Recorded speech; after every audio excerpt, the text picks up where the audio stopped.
नमस्कार, आप देख रहे हैं लोकमत राजस्थान में। हूं निशु शर्मा आपके साथ। रिश्तों में आ रही कड़वाहट से दरक रहे रिश्ते नाते। पौत्र वधू ने बुजुर्ग को प्रताड़ित कर घर से निकाला। डीडवाना जिले के धनकौली गांव का मामला। बुजुर्ग दंपत्ति खेत में पेड़ की छांव तले रहने को मजबूर। डीडवाना जिले के ग्राम धनकौली में रिश्तों को तार तार करने का मामला सामने आया है, जहां एक बुजुर्ग दंपत्ति को उन्हीं की पौत्र वधू ने घर से बाहर निकाल दिया।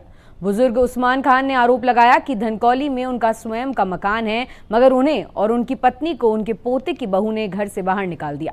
इस बारे में मौलासर थाने में रिपोर्ट भी दर्ज कराई गई, मगर कोई कार्रवाई नहीं हुई, जिसके बाद आज वो जिला कलेक्टर से मिले और उन्हें उनका मकान वापस दिलाने की गुहार लगाई।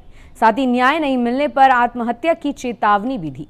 डीडवाना के ग्राम धनकौली के एक बुजुर्ग उस्मान खान और उनकी पत्नी आयशा को उन्हीं की पौत्र वधू द्वारा घर से बाहर निकालने का आरोप है, जिसके बाद से उस्मान खान अपनी पत्नी के साथ खेत में पेड़ के नीचे रहने को मजबूर है। बुजुर्ग उस्मान खान का कहना है कि उन्होंने अपने पोते अमीस की बड़े अरमानों से शादी की थी और पौत्र वधू को अपने घर लेकर आए थे, मगर कुछ दिनों बाद ही पारिवारिक क्लेश बढ़ने लगा और झगड़ों से तंग आकर उनका बेटा, बहू और पोते ने घर छोड़ दिया और अन्यत्र रहने चले गए, जिसके बाद घर में बुजुर्ग दंपत्ति और पौत्र वधू रहने लगे।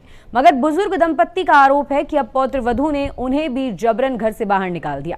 इस घटना के बाद बुजुर्ग दंपत्ति ने अपने ही खेत में शरण ली और वहां पेड़ की छांव तले जीवन यापन कर रहे हैं।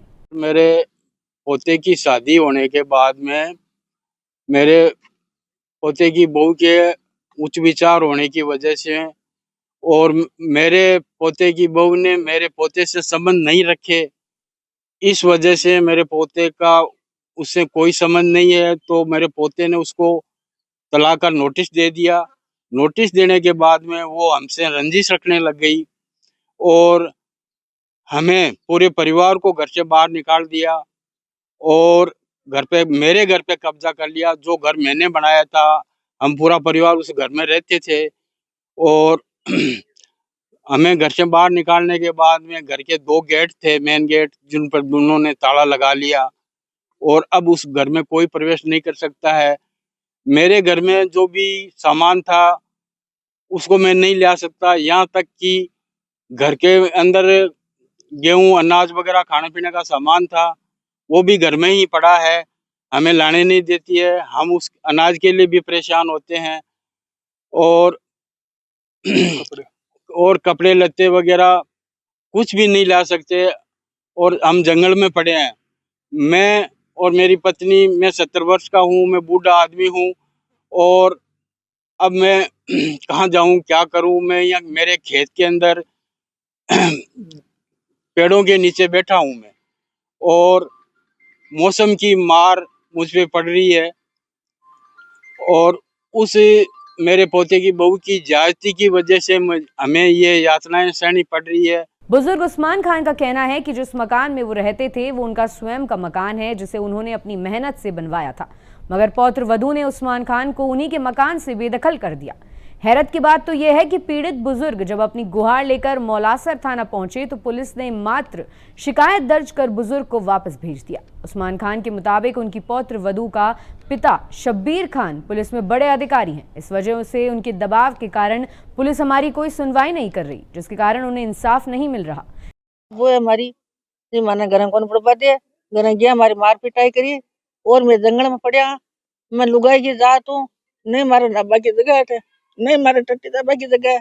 लेटरिन जाऊं तो मैं खड़ जाऊं, चल देगा ओल्ला जाऊं मैं, चल देगा ओल्ला बैठ मैं लेटरिन जाऊं, मारे लेटरिन जबा जगह कोई नहीं, मारे रेबन जगह नहीं, मारे सोबन जगह है।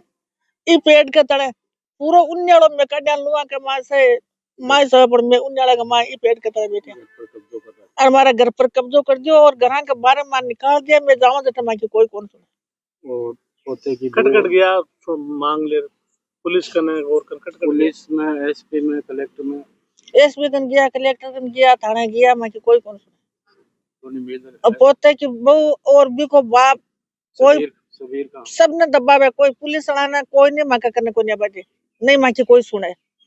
मैं अब खटे जमा मां को आखिरी इच्छा आई है कि मैं मरना चाहूं। घरे मां को दान पड़े, घरे मां को गबो पड़े, घरे मां की सब कुछ पड़े, हमारा पेंसिल का कागज तक घरे पड़े, मान लिया बजे कर में खाई खामा। कई दिनों तक थाने के चक्कर लगाने के बाद भी जब बुजुर्ग उस्मान खान को न्याय नहीं मिला तो वो जिला कलेक्ट्रेट कार्यालय पहुंचे और जिला कलेक्टर डॉक्टर महेंद्र खड़गावत को आपबीती बताकर उनसे इंसाफ की गुहार लगाई। साथ ही इंसाफ नहीं मिलने से इच्छा मृत्यु की मांग की। इस पर जिला कलेक्टर ने तुरंत एसपी ऋचा तोमर और मौलासर तहसीलदार को मामले की जांच कर कार्रवाई के निर्देश दिए। ऐसी और ताज़ा खबरों के लिए आप देखते रहिए लोकमत राजस्थान।